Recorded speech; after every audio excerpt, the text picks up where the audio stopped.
Hello friends, I am Rashmi Prabha and welcome to my channel Combine CS The Extra Step। आज का इस video को बनाने का मेरा एक ही सिंगल मोटिव है कि आप जो इतने टाइम से प्रिपरेशन करके आ रहे हो, अब वो समय आ गया है कि आपको ये फाइंड आउट करना चाहिए कि कितना आपने स्टडी किया और कितना पोर्शन आपका रिमेनिंग है।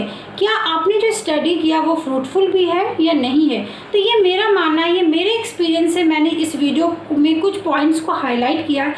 हो सकता है कि आपके पॉइंट्स कुछ और हो, तो आपको इस जो वीडियो मैं बनाई हूँ उस वीडियो से कुछ पॉइंट्स को आपको अपने जो भी आपने स्टडी प्लान तैयार किया होगा उसमें आप उसको देख सकते हो कि आप उसको अचीव कर पा रहे हैं या नहीं कर पा रहे। सो पॉइंट नंबर 1 इज़ कि अगर आपके दिमाग में ये है कि मैं 1 महीना है, मैंने अभी स्टार्टिंग से 6 to 7 मंथ से कुछ भी नहीं पढ़ा, मेरा एग्ज़ाम कैसे क्लियर होगा। तो let me tell you friends, अगर आपके दिमाग में 1% का भी गेस आ गया कि मेरा एग्ज़ाम क्लियर होगा या नहीं होगा, तो वो नहीं होगा।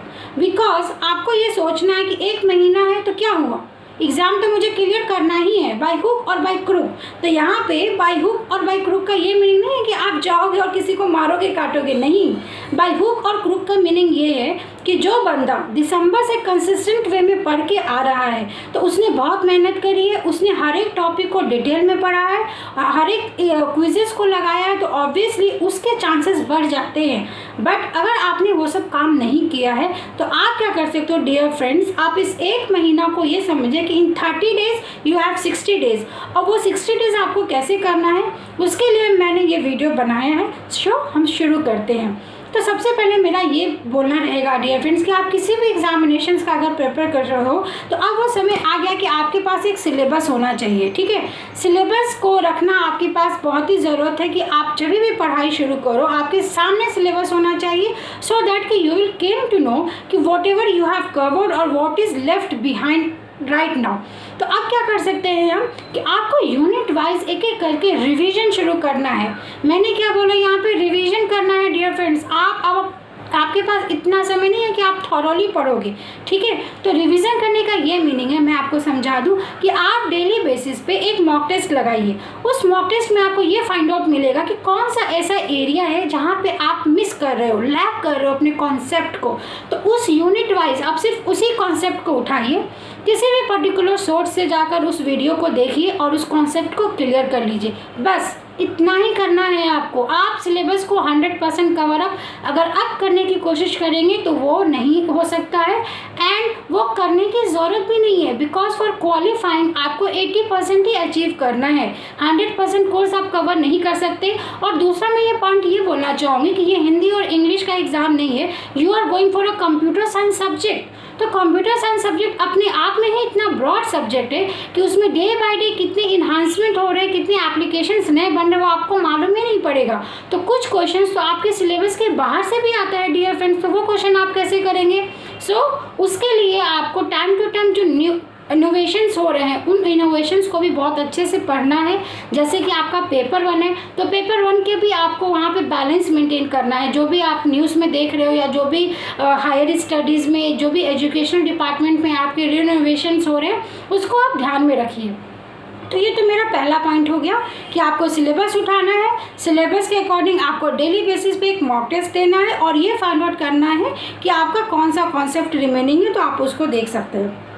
नेक्स्ट पॉइंट मैं ये बोलना चाहूँगी कि आप एक दिन का गैप करके आप अगर आज मॉक टेस्ट लगाए, उसको एनालिसिस करिए एंड नेक्स्ट डे आप कोई भी एक प्रीवियस ईयर क्वेश्चन, अगर आप नेट का एग्ज़ाम देने जा रहे हो तो नेट का उठाइए, अगर आप गेट का जा रहे हैं तो गेट का उठाइए। मैं ये बोलना चाहूँगी कि बहुत स्टूडेंट के ये मन में होता है कि हम नेट का कर रहे हैं तो हम गेट के क्वेश्चंस को लगा लें, इसरो के क्वेश्चंस को लगा लें।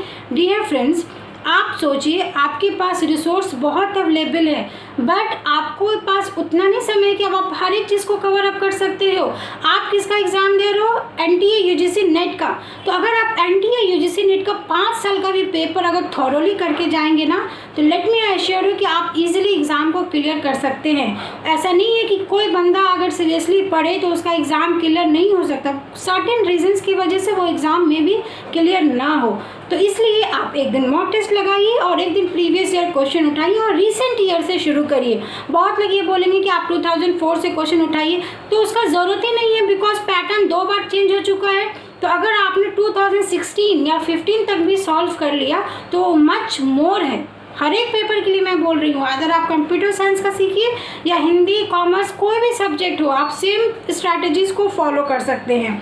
नेक्स्ट पॉइंट ये बोलना चाहूँगी कि अगर आप कंप्यूटर साइंस बैकग्राउंड के हैं डियर फ्रेंड्स, तो यू मस्ट नो कि आपके ईच एंड एवरी यूनिट में कौन सा ऐसा पार्ट है जो हर टाइम पे रिपीट हो रहा है। तो अगर आप प्रीवियस ईयर क्वेश्चन खुद से भी एनालिसिस करेंगे तो आपको वो समझ में आ जाएगा। अदरवाइज मैंने अपने चैनल पे एक प्लेलिस्ट बनाया है जिसमें मैंने यूनिट वाइज, कैटेगरी वाइज ये बताया है कि ईच एंड एवरी यूनिट में what are the important topics. तो किसी भी यूनिट को स्टार्ट करने से पहले मैं आपको रिक्वेस्ट करूँगी कि आप जाकर उस प्लेलिस्ट को ज़रूर देखें, वो बहुत ही हेल्पफुल होगा आपके लिए। मैं रिसेंट डेज में आपको पेपर 1 का भी बताऊंगी कि what are the important points जो आपको पेपर 1 में भी पढ़ के जाना चाहिए। बिकॉज अगर आप JRF का टारगेट कर रहे हैं then you must secure a good marks, और आपका बैलेंस होना चाहिए पेपर 1 और पेपर 2 में भी। बिकॉज आप अगर सिर्फ एक लाइन पे जाकर क्लियर करेंगे तो एक बार हो जाए कि हाँ मैंने सिर्फ क्लियर किया, तो आपको गुड रैंकिंग के लिए पेपर 1 को भी ईजिली आपको करना चाहिए। उसके बाद मैं ये बोलना चाहूँगी डियर फ्रेंड्स कि ऑलरेडी ये मैंने 3 से 4 मिनट का सोचा था, पर ये वीडियो बहुत लंबा हो रहा है तो मैं आपका ज़्यादा समय नहीं लूँगी।